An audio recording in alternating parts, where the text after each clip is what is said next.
नमस्कार साथियों, आप लोग जो मैट्रिक परीक्षा 2023 में शामिल होने वाले हैं तो आप लोगों का जो 20 मार्च को सोशल साइंस है और 24 मार्च की परीक्षा हो सकता है कि आगे बढ़ जाए, अप्रैल में हो, 3, 4, 5 अप्रैल में हो सकती है क्योंकि उस दिन सरहुल है। तो आप लोगों को तैयारी करने का और ज़्यादा समय मिल जाएगा, आप लोगों के लिए अच्छा ही है। तो देखिए एक दो दिनों में प्रोग्राम आ जाएगा उसका। 24 मार्च को जो परीक्षा की तिथि आगे बढ़ेगी गणित का। तो आप लोगों को आज मैं जो 2021-22 का सोशल साइंस का मॉडल सेट 1, 2, 3, 4 अपलोड कर दिया था, साइंस का भी कर दिया था सेट 1, मैथ का भी सेट 1, और आज जो है सो अंतिम सेट। चूँकि इस बार जानते हैं कि झारखंड एकेडमिक काउंसिल रांची और JCERT झारखंड शैक्षिक अनुसंधान और प्रशिक्षण परिषद जो है सो सिर्फ एक ही सेट जारी किया, तो उनसे ज़्यादा प्रश्न आने की संभावना नहीं है। वो पैटर्न है 10 या 20% आएंगे, तो इसीलिए 5 मॉडल सेट आप कर लीजिए 21-22 का, उससे बहुत सारे प्रश्न आने की संभावना निश्चित है। तो मैं बिना देर किए हुए आज पहला प्रश्न पे आता हूँ। तो आप लोग से एक रिक्वेस्ट है कि प्लीज़ आप लोग जो मेरे चैनल में नए हैं, प्लीज़ मेरे चैनल को सब्सक्राइब कर लीजिए, अधिक से अधिक दोस्तों को वीडियो शेयर कीजिए, कमेंट कीजिए, लाइक कीजिए, शेयर कीजिए, ताकि मैं मोटिवेट होता हूँ। आप लोग अगर सब्सक्राइब कीजिएगा, मेरा सब्सक्राइब बढ़ेगा, तो आप लोगों से मैं प्रेरित होता हूँ, इसी से मोटिवेट होकर मैं आपको मेहनत करके वीडियो बनाता हूँ। तो प्लीज़ आप लोग मेरे चैनल को सब्सक्राइब कर लीजिए, अधिक से अधिक दोस्तों को वीडियो शेयर कीजिए। तो पहला प्रश्न है कि स्वतंत्रता, समानता एवं बंधुत्व का नारा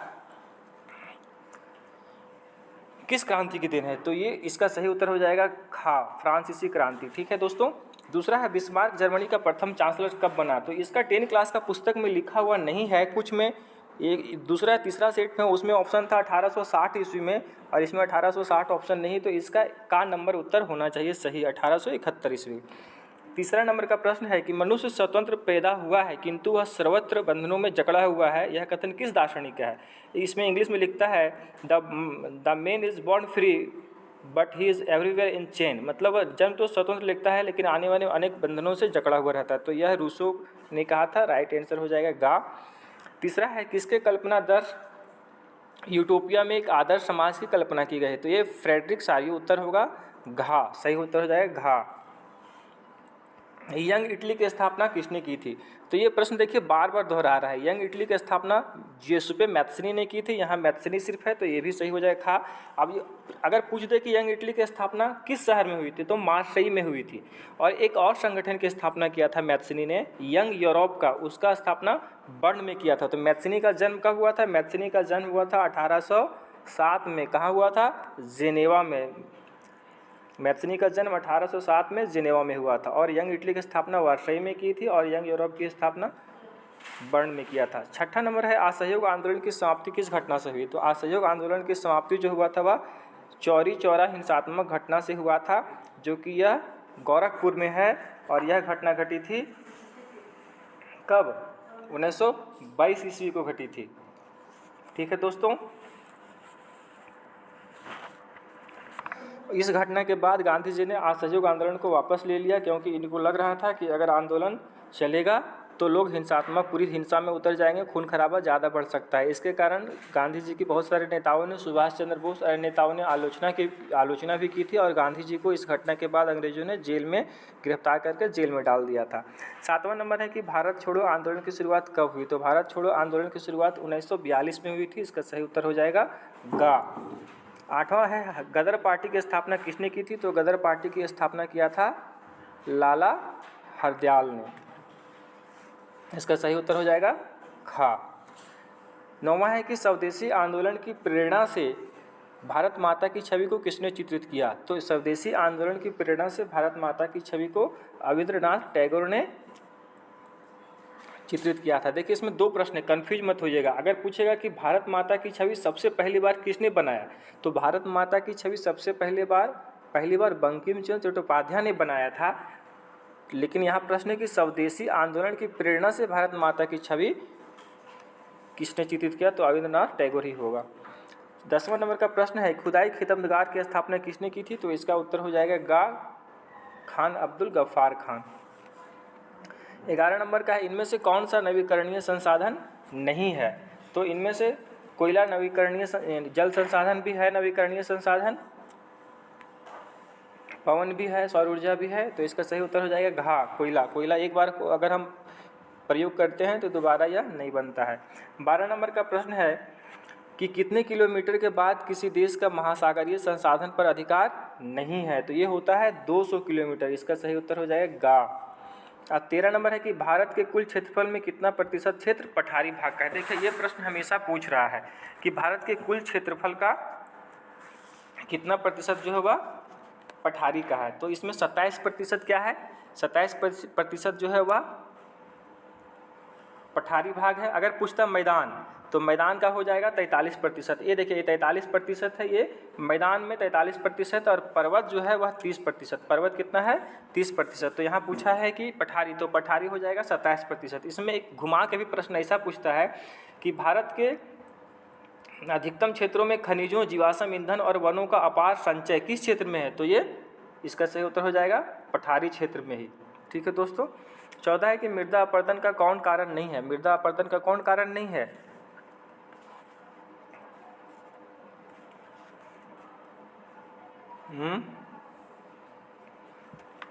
जल, वायु, वन नहीं, हिम बर्फ है इसीलिए ये नहीं होगा।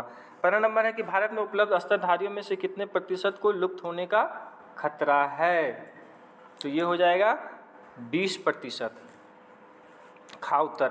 16 है सदाबहार वृक्ष चीड़ एक औषधीय वनस्पति है, यह किस राज्य में पाया जाता है, तो यह जो है वह हिमाचल प्रदेश में पाया जाता है। इसका सही उत्तर हो जाएगा घा।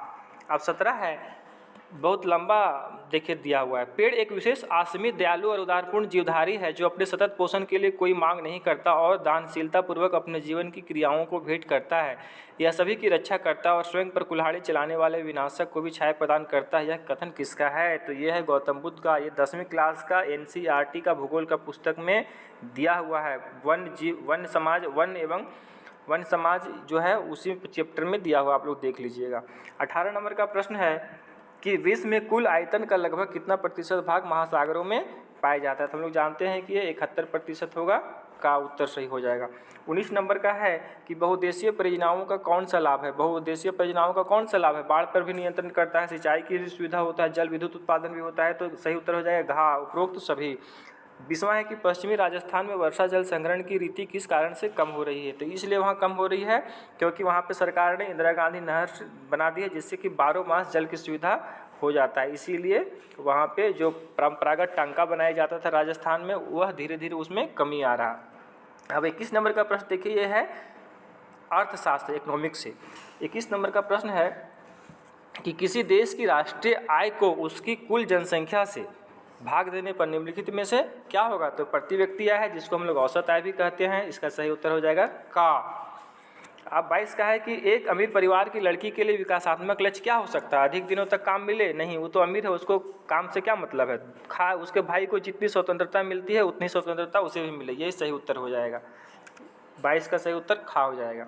शिशु मृत्यु दर क्या सूचित करता है, शिशु मृत्यु दर सूचित करता है कि 1000 जीवित बच्चों में से 1 वर्ष के अंतर्गत कितने बच्चे पहले मर जाते हैं, तो 23 नंबर का सही उत्तर हो जाएगा खा। अब 24 है, निम्नलिखित में से ऊर्जा के मुख्य स्रोत कौन से हैं, कोयला भी है, पेट्रोलियम भी है, विद्युत भी है, सब है, तो इसका सही उत्तर हो जाएगा घा, उपरोक्त सभी। ठीक है दोस्तों।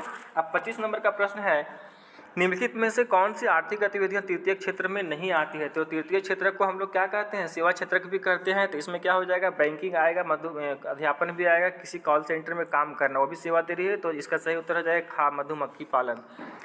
अब 26 नंबर का प्रश्न है कि मनरेगा का विस्तारित रूप चुने, यानी कि जब मनरेगा पहले आया था जब 2005 में, तो इसका नाम सिर्फ नरेगा था, लेकिन अभी इसका नाम हो गया MG नरेगा, यानी कि महात्मा गांधी राष्ट्रीय ग्रामीण रोजगार गारंटी अधिनियम, तो 26 का सही उत्तर हो जाएगा खा। अब 27 नंबर का प्रश्न है, किसी वर्ष में उत्पादित ...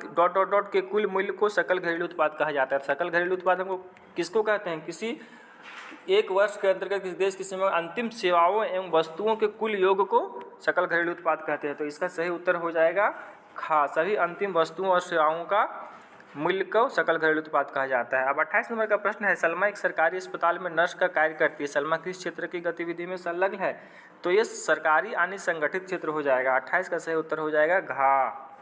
ठीक है दोस्तों, 28 का सही उत्तर हो जाएगा घा। 29 है, भारत के किस क्षेत्र में छिपी हुई बेरोजगारी पाई जाती है? तो हम लोग कृषि क्षेत्र में छिपी हुई बेरोजगारी पाई जाती है, वहाँ पे बेरोजगारी परछन बेरोजगारी रहता है लेकिन हमें दिखता नहीं है। तो सही उत्तर हो जाएगा खा। अब है 30, इस क्षेत्र के श्रमिक माल का उत्पादन नहीं करते हैं। किस क्षेत्र? प्राथमिक का नहीं करते हैं। प्राथमिक तो कृषि क्षेत्र हुआ, द्वितीय विनिर्माण हुआ, तृतीयक सेवा क्षेत्र हुआ। तो तृतीयक क्षेत्र जो है वह सेवा देता है। ठीक है, ये हो जाएगा सही उत्तर कि इसमें श्रमिक माल का उत्पादन नहीं करते हैं। अब 31 नंबर का प्रश्न है कि बेल्जियम में सत्ता की साझेदारी के संबंध में कौन सा कथन असत्य है? तो 33 का है, पहला, केंद्रीय सरकार में डच और फ्रेंच भाषी मंत्रियों की समान संख्या, ये सही है। हाँ है, राज्य सरकारें केंद्रीय सरकार के अधीन नहीं है, लेकिन ये अधीन है। अब गा है, बेल्जियम में अलग सरकार है और इसमें डच और फ्रेंच भाषी समुदायों का असमान वितरण प्रतिनिधित्व, ये जो है सो वह नहीं होगा। तो ये कथन असत्य है। 31 का सही उत्तर गा हो जाएगा। 32 का प्रश्न है, संघात्मक शासन प्रणाली वाला देश इनमें से कौन नहीं है? संघीय शासन वाला देश इनमें से कौन नहीं है? तो श्रीलंका यहाँ पे हो जाएगा इसका। ऑस्ट्रेलिया में है, बेल्जियम में भी है, संयुक्त राज्य अमेरिका में भी। अब 33 नंबर का प्रश्न है, निम्न में से किस देश में एकात्मक शासन व्यवस्था है? तो एकात्मक शासन व्यवस्था जो है वह श्रीलंका में है, घा हो जाएगा। शिक्षा किस सूची में शामिल है? तो शिक्षा समवर्ती सूची में शामिल है, क्योंकि शिक्षा में राज्य सरकार और केंद्र सरकार दोनों जो है सो कानून बनाने का अधिकार है। ये देखिए, इस प्रश्न में, ये भी प्रश्न आपको 12 बोल रहे हैं, ये भी प्रश्न आएगा। आप लोग याद कर लीजिएगा कि राज्य सूची में कौन कौन से हैं, संघ सूची में कौन कौन से हैं और समवर्ती सूची में कौन कौन से विषय आते हैं। तो संघ सूची में आता है प्रतिरक्षा, विदेशी मामले, बैंकिंग, संचार, मुद्रा आदि। राज्य सूची में आता है पुलिस, व्यापार, वाणिज्य, कृषि और सिंचाई। और समवर्ती सूची में आता है शिक्षा, वन, मजदूर, संघ, विवाह, गोद लेना, उत्तराधिकार। तो इसको आप लोग याद कर लीजिएगा, इससे 1 या 2 प्रश्न निश्चित रूप से रहेगा। ठीक है दोस्तों, और प्लीज़ आप लोग मेरे चैनल को सब्सक्राइब कर दीजिएगा। अब 35 नंबर का प्रश्न है, भारत में स्थानीय शासन प्रणाली कितने स्तर की है? तो स्थानीय शासन प्रणाली जो है वह कितने स्तर की है? त्रिस्तरीय है। इसका सही उत्तर हो जाएगा गा। 36 नंबर का प्रश्न है, संघीय सरकार की एक विशेषता नहीं है। संघीय सरकार की एक विशेषता नहीं है। तो पहला है, राष्ट्रीय सरकार अपने कुछ अधिकार प्रांतीय सरकार को देती है, ये विशेषता है। खा है, अधिकार विधायिका, कार्यपालिका और न्यायपालिका के बीच बढ़ जाते हैं, ये भी सही है। गा है, निर्वाचित पदाधिकारी सरकार में सर्वोच्च ताकत का उपयोग करते हैं। और घा है, सरकार की शक्ति शासन के विभिन्न स्तरों में बढ़ जाती है। तो इसका सही उत्तर हो जाएगा गा। निर्वाचित पदाधिकारी सरकार में सर्वोच्च ताकत का उपयोग नहीं करता है। सब सर्वस्व वो थोड़ी होते हैं, उनके ऊपर भी तो कुछ ना कुछ है, सब कानून के अनुसार चलता है। 37 का है, निम्न में से कौन सुमेलित है? प्रश्न को अच्छा से पढ़िए, निम्न में से कौन सुमेलित है? देखिए, हम अभी आपको बताए ना कि राज्य सूची, संघ सूची और समवर्ती सूची से 2 प्रश्न निश्चित रूप से रहेगा। ये मॉडल सेट क्या है? एक पैटर्न है, एक स्वरूप है, इसी पैटर्न पे प्रश्न आता है। तो आप निश्चित रहिए कि 2 प्रश्न संघ सूची, राज्य सूची और केंद्र सूची से रहेगा ही। तो यहाँ बोलता है, निम्न में से कौन सुमेलित है? संघ सूची। संघ सूची में पुलिस, कृषि, व्यापार। संघ सूची में क्या है? कौन सुमेलित है? ये नहीं, सुमेलित का वाला नहीं है। संघ सूची में जो है पुलिस, कृषि, व्यापार, ये राज्य सूची में रहता है। खा है, राज्य सूची प्रतिरक्षा, बैंकिंग, संचार, ये भी सुमेलित नहीं है चूँकि ये केंद्रीय सूची में है। गा है, समवर्ती सूची। समवर्ती सूची में है वन, विवाह, उत्तराधिकार। समवर्ती सूची में है वन, विवाह, उत्तराधिकार, ये सुमेलित है। इसका सही उत्तर हो जाएगा गा। इसमें क्या बोलता है कि सुमेलित है, तो समवर्ती सूची में वन, विवाह, उत्तराधिकार सुमेलित सही है, तो सही उत्तर हो जाएगा गा। अब 38 है, इनमें से कौन सा एक हित समूह का उदाहरण है? तो बाकी सब राजनीतिक दल है। देखिए, टीएमसी यानी कि तृणमूल कांग्रेस, एनसीपी मतलब नेशनलिस्ट कांग्रेस पार्टी, जिसको हिंदी में राष्ट्रवादी कांग्रेस पार्टी बोलते हैं, बीएसपी मतलब बहुजन समाज पार्टी। तो इसमें अलग है बामसेप। बामसेप क्या है? ये सरकारी कर्मचारियों का संगठन है, इसीलिए एक हित समूह का उदाहरण यही होगा, घा। सही उत्तर बामसेप। 39 में, नेपाल में हुए जनसंघर्ष को निम्न में से क्या कहा गया था? तो नेपाल में से जो क्या कहा था, तो उसमें लोकतंत्र के लिए दूसरा आंदोलन कहा गया था। तो इसका सही उत्तर हो जाएगा गा। अब अंतिम प्रश्न है 40 नंबर का कि लोकतंत्र और जनसंघर्ष के संबंध में क्या असत्य है, यानी कि क्या गलत है? तो का है, लोकतंत्र का जनसंघर्ष के माध्यम से विकास अवरुद्ध होता है। खा है, लोकतंत्र का जनसंघर्ष के माध्यम से विकास होता है, ये सही हो जाएगा। गा है, लोकतांत्रिक संघर्ष का समाधान जनता की व्यापक लामबंदी के जरिए होता है, विषय हो जाएगा। घा है, संघर्ष और लामबंदियों का आधार राजनीतिक संगठन होते हैं। संघर्ष और लामबंदियों का आधार राजनीतिक संगठन, ये भी सही। तो 40 का सही उत्तर हो जाएगा का, कि लोकतंत्र का जनसंघर्ष के माध्यम से विकास अवरुद्ध होता है। विकास जनता के माध्यम से, कभी जनसंघर्ष के माध्यम से रुकता नहीं है, बल्कि उनकी अपनी मांगों की पूर्ति के लिए लोग जनसंघर्ष करते हैं।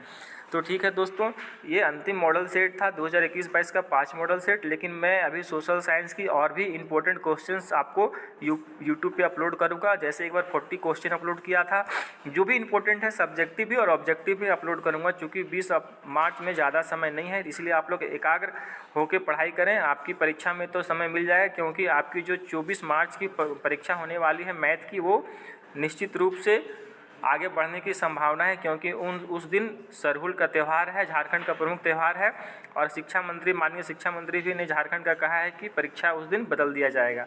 तो आप लोगों को गणित की तैयारी के लिए समय मिल जाएगा। इसीलिए आप लोग अभी सोशल साइंस पे पूरा ध्यान दीजिए, क्योंकि पिछले वर्ष सोशल साइंस काफ़ी टफ था। बाकी मैथ, साइंस और इंग्लिश काफ़ी प्रश्न हल्का आया था। तो ठीक है, मेरी शुभकामनाएं हैं आप लोगों की, बढ़िया से तैयारी करें। जय हिंद, जय झारखंड। और प्लीज़ आप लोग जो भी नए हैं, बार बार मैं कह रहा हूँ कि मेरे चैनल को सब्सक्राइब कर दीजिएगा, अधिक से अधिक दोस्तों को वीडियो शेयर कीजिएगा, ताकि मैं मोटिवेट होकर और आप लोगों के लिए वीडियो बनाऊँगा। जय हिंद।